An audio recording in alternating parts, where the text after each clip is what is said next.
San Francisco treat.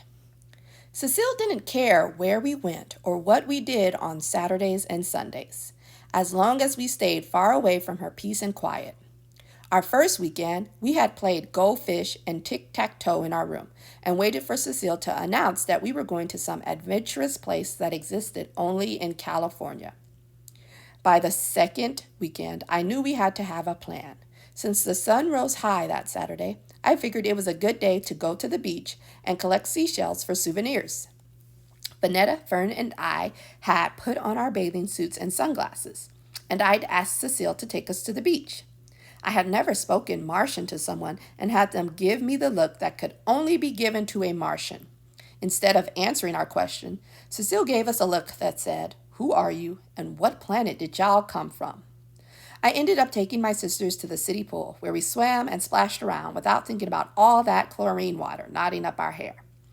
When we'd come back to her house smelling like chlorine, I'd ask Cecile if I could use her hot comb to press our hair, seeing how knotty it got.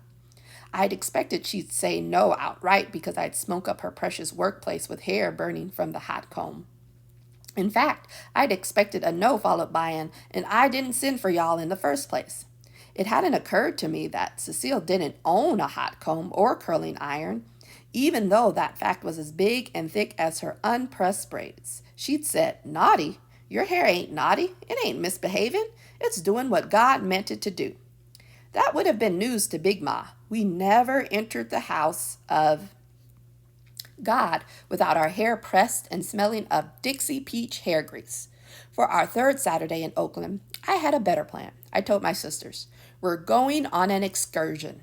Miss Miriam Webster would have been proud. Excursion.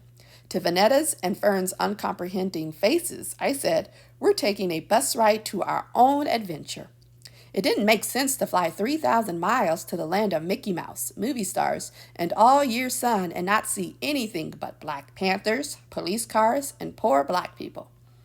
I wasn't foolish enough to set out for Hollywood, Disneyland, or the beach where they filmed Happenin' 68 with rock and rollers like Paul Revere and the Raiders.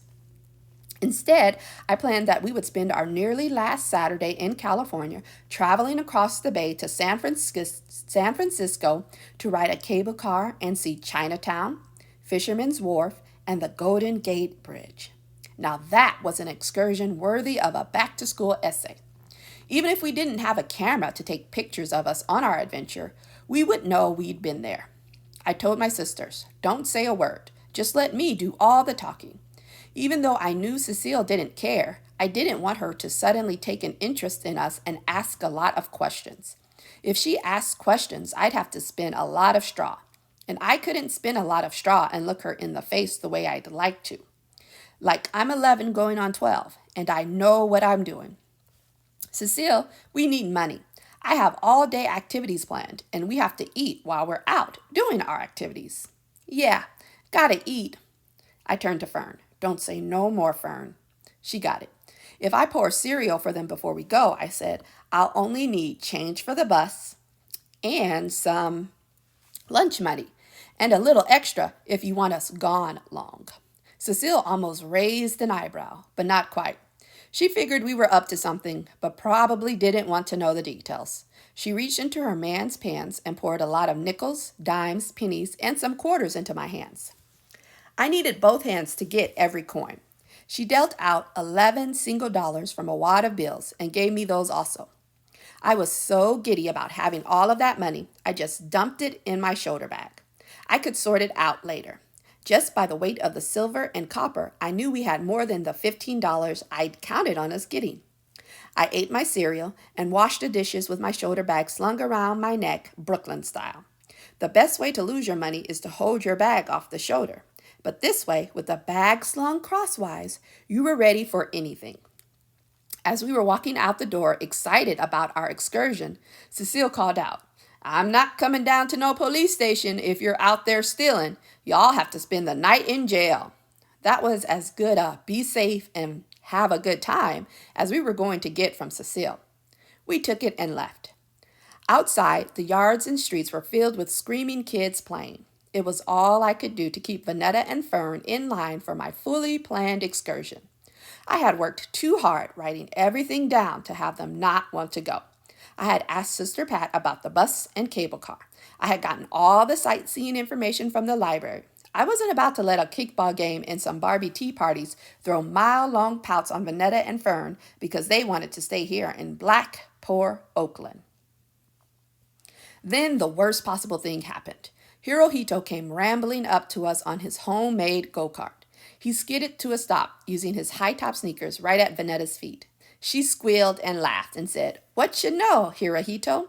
That was some cute thing she and Janice Ankton came up with. I was sick of hearing it.